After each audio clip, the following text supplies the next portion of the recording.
राज ठाकरे आणि उद्धव ठाकरे एकत्र येत आहे, मनोमिलन होत आहे कार्यकर्त्यांचं, काय नेमकी आपली भावना? हिंदुत्व प्लस ठाकरे बरोबर महाराष्ट्र, याचा अर्थ असा, हिंदुत्व म्हणजे जे महाराष्ट्रातील रोजगार गुजरातला पळवत आहे, महाराष्ट्रातील तरुणांना बेरोजगार करत आहे. त्याचप्रमाणे मुंबईमध्ये एक मंत्री प्रताप सरनाईक बोलले होते की मुंबई ही हिंदी भाषिकांची. ह्या सर्व देशद्रोह्यांना धडा शिकवायचा असेल, सर्व महाराष्ट्रातील तमाम बेरोजगार युवकांना न्याय द्यायचा असेल आणि जो महाराष्ट्राचा राजकारणाचा जो सुसंस्कृत महाराष्ट्राची जी बट्ट्याबोळ केला आहे या सत्ताधाऱ्यांनी, यांना धडा शिकवायचा असेल आणि संपूर्ण महाराष्ट्रातील हिंदुत्वाला न्याय द्यायचा असेल तर दोन्ही बंधूंनी एकत्र येणं ही महाराष्ट्राची गरज आहे. संपूर्ण महाराष्ट्रातील युवकांना कुठेही असा दिशा दिसत नाही आहे, असं कुठेही त्यांना आशा दिसत नाही की आपल्या महाराष्ट्रात कोणी आपलं कल्याण करेल. आणि सर्वांना एक अपेक्षा आहे की राज ठाकरे आणि उद्धव ठाकरे यांच्याकडनं अपेक्षा आहे.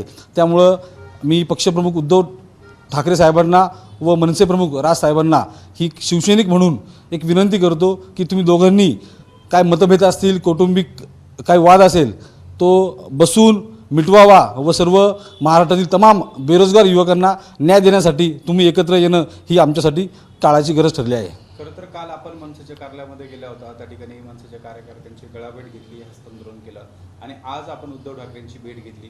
नेमकं काय पक्षप्रमुखांसोबत चर्चा झाली? येणाऱ्या युती संदर्भात काही आपल्याला आदेशित केलंय का, काही सूचना दिल्या आहेत? आज उद्धव साहेबांनी नाशिकच्या प्रमुख पदाधिकाऱ्यांना मातोश्रीवर पाचारण केलं होतं. त्या ठिकाणी उद्धव साहेबांनी आम्हा सर्वांना मनसे शिवसेना युती संदर्भात आमचं मत जाणून घेतलं. आम्हाला विचारलं की तुम्हाला काय वाटतं.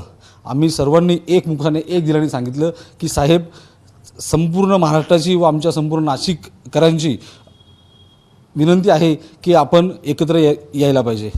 खरं तर आज आपण भेट देखील घेतली होती, मात्र जर युती जर झाली तर लगेच स्थानिक स्वराज्य संस्थांच्या निवडणुका असणार आहे. कार्यकर्ते म्हणून कसं पद्धतीने जुळून घेणार? कारण प्रत्येकाला निवडणूक लढवायची असते, कार्यकर्त्यांमध्ये इच्छुकांची संख्या मोठी आहे. कशा पद्धतीने हे संपूर्ण समीकरण जुळवण्यासाठी प्रयत्न करा?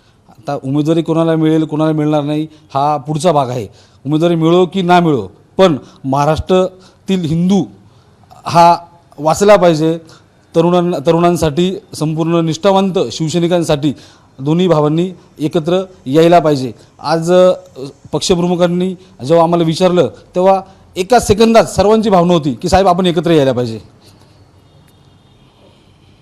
युती संदर्भात दोन्ही पक्षांच्या नेत्यांकडनं सकारात्मक ज्या प्रतिक्रिया समोर येत आहे, मात्र याला जर काही अडथळा आला तर नेमकं काय?